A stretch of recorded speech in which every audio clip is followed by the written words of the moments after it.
Hi everyone, my name is Natalie. So I'm actually trying to film on my phone because my camera battery just died and I've been trying to make this video with various distractions. But today I wanted to do my first book haul of the year. So I know that in my reading goals video for last year, one of my reading goals was to buy fewer books this year and to decrease my TBRs, sort of interlinked with each other.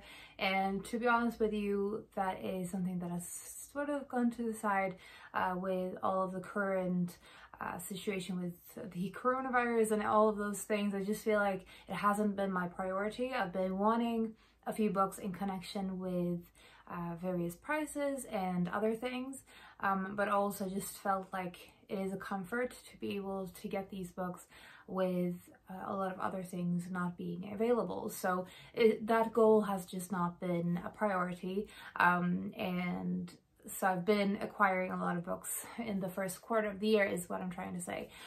So today I wanted to do my non-fiction portion of my book haul, and I will do another haul specifically for the fiction books because I have quite a few fiction books that I'm really excited about and that I wanted to be able to share with you. I'm going to start off talking about the books that I don't have with me yet. They are on their way to me. The first one is The Adventures of Maud West, Lady Detective, Secrets and Lies in the Golden Age of Crime.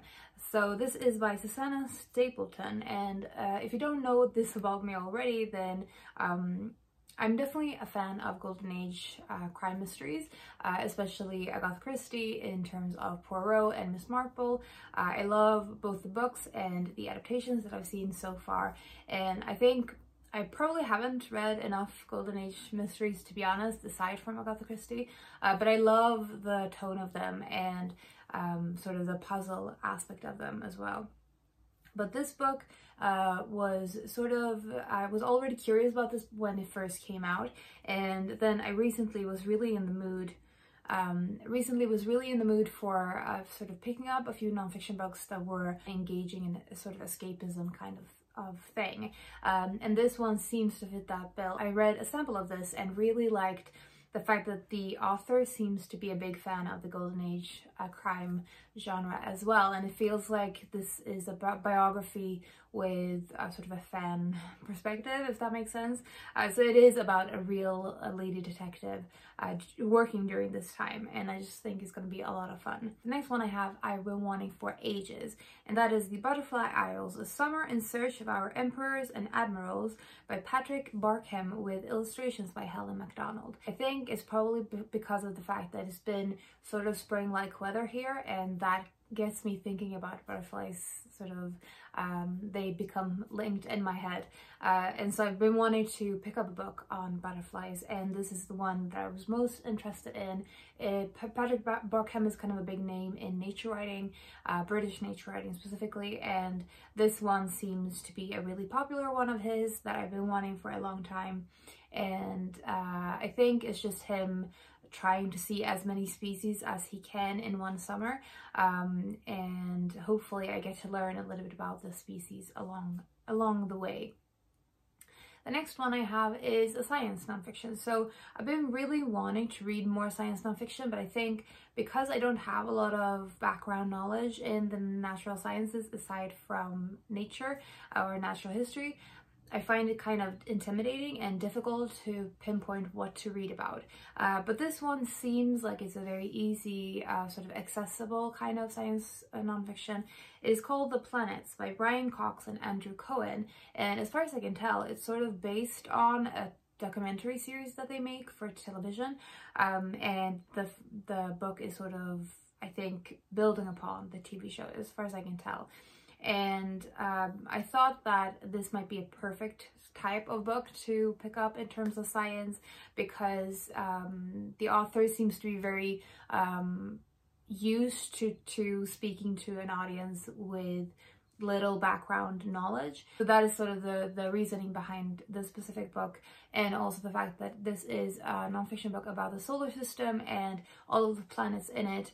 I'm really interested in sort of planets as a topic, and to be honest with you, that's probably because of my endless love for Sailor Moon, because the creator of Sailor Moon uses a lot of inspiration from space-related things, not just the planets and the Sailor Scouts, but a lot of the villains as well have names from stars or zodiacs or what have you. Then we have one that is much closer to my wheelhouse, and that is This Is Your Brain on Music, The Science of a Human Obsession by Daniel J.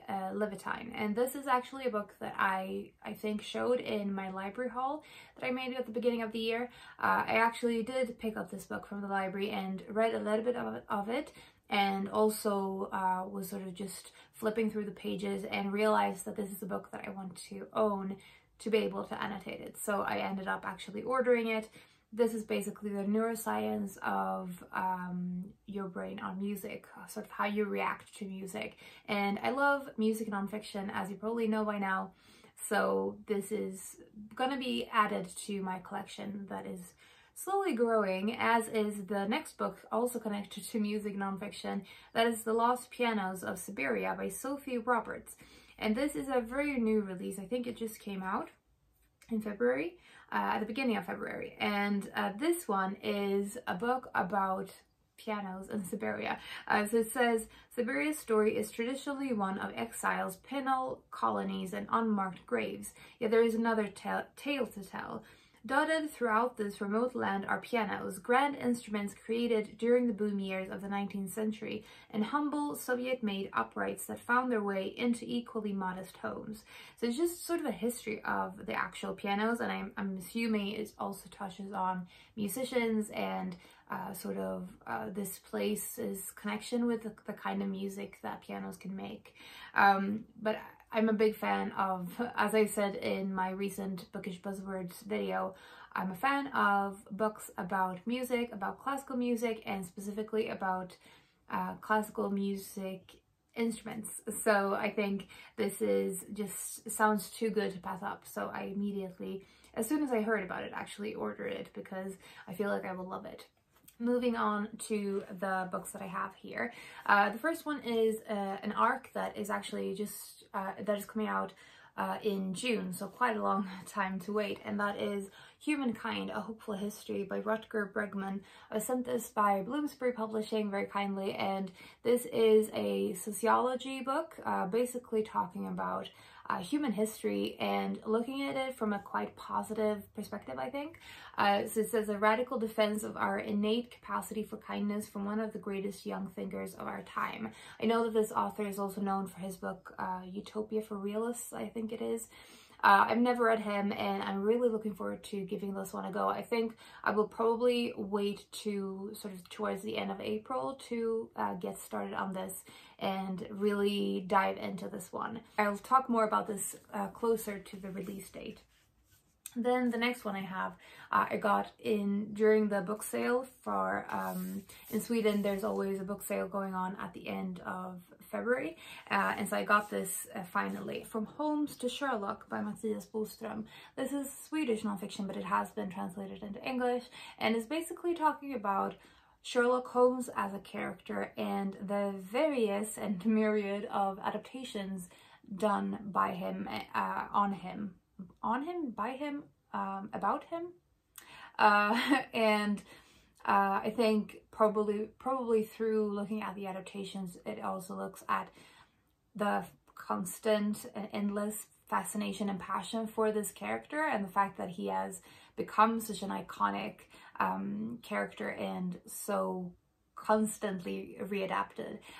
So I love Sherlock Holmes as a character. I love the original stories that I've read so far. I also love adaptations of Sherlock Holmes. Any kind of adaptations that I've seen, I've loved. It's almost like comfort read for me, or comfort watching, whenever there is a connection to Holmes. I just feel like this is going to be such a fun book. Kind of like the Maud West one. I feel like they're sort of in a similar vein. In my head anyway. The next one I am so happy to finally have a copy of, and that is Ordbild Liv. I think the English title of this is Words Art Life. I will insert the title, English title here. It has been translated, which is why I'm talking about an English title, and this is written by Boel Westin. This is a Swedish biography of Tove. So I've already read the Finnish one by Tuula Karjalainen. I didn't love that biography. I think the biography is really good as a reference, but I didn't love the writing style of it, so I'm really hoping that I will love this one instead.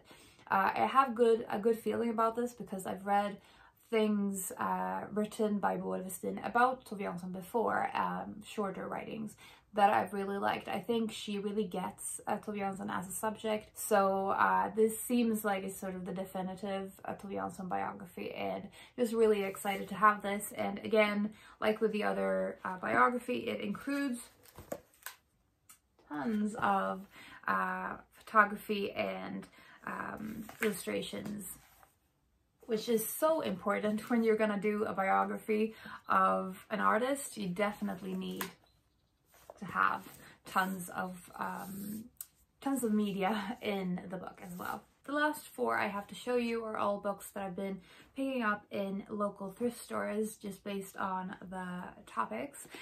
So first we have Prozac Nation, Young and Depressed in America by Elizabeth Wurtzel. So this is a memoir about depression, and you probably already know by now that I've been reading more mental illness narratives and memoirs recently. Since reading The Collective Schizophrenia, I just feel like my eyes have been opened to something that I've always been drawn to, learning more about that kind of experience and the way that it shapes your perspective and life decisions and lifestyle as well. So this one feels like it's sort of a classic of that genre, and I've also recently seen a few reviews of this. In particular, I remember seeing the Chaotic Little Book Corner's review of this recently. I will link her review below. But yeah, so I am looking forward to adding this to my mental health or mental illness memoir collection that is small but growing. And then the next one I also feel like I've seen a booktuber talk about, and that is Mao, The Unknown Story by Jun Chang and John Holliday. But the other reason I was drawn to this book is because of Jun Chang, who also wrote Wild Swans, that I really want to read and that I've heard nothing but good things about. This is a biography of Mao, and I think he is probably the political leader of the time that I know least about. So I feel like this will be a perfect opportunity to learn more and to get more of a sense of the history as well through the biography, which is really what you want with a good biography, to both have that personal connection with an interesting figure and to get the context as well. And then we have two biographies of women, of historical women, and the first one is Anne Frank, the biography by Melissa Muller. This is a biography of Anne Frank. I read her diary, I think probably about 10 years ago for the first time, and was, like everyone, really compelled by it. I feel like since the last few months I've become increasingly more interested in the Second World War narratives. Because of that, I'm especially interested in this book at this time. But yeah, I don't know much more about Anne Frank than her diary shows you, so I think this will be a really interesting book. And actually might even try to reread her diary, because as I said, it's been about a decade, so excited to have this one. And then the last one that I have to show you today is a biography of a sort of an icon, and that is Amelia Earhart, The Sound of Wings by Mary S. Lovell. So this is an iconic female pilot, and I think this is looking both at her life, of course, and probably how she came into this job, but also looking at the challenges that she had to face in sort of making her ground in a field that wasn't very open to women working. As it says, Mary S. Lovell's superb biography reveals the pressures and influences that drove Amelia, and shows her life, career, and manner of death foreshadowed the tragedies and excesses of a media-dominated age. Just in general, I really want to collect more books on important female historical figures and women's history-related nonfiction, so this feels like it's going to be fantastic, and happy to have this to add to my collection as well. So those are the nonfiction books that I've been collecting and acquiring over the last 3 months. Let me know if you've read any of these. I would love to know your thoughts about them, and if you have any recommendations for me based on any of these. I would also love to know that. I hope everyone is doing okay despite the circumstances, and that you're staying safe. Thank you very much for watching, and I will talk to you soon.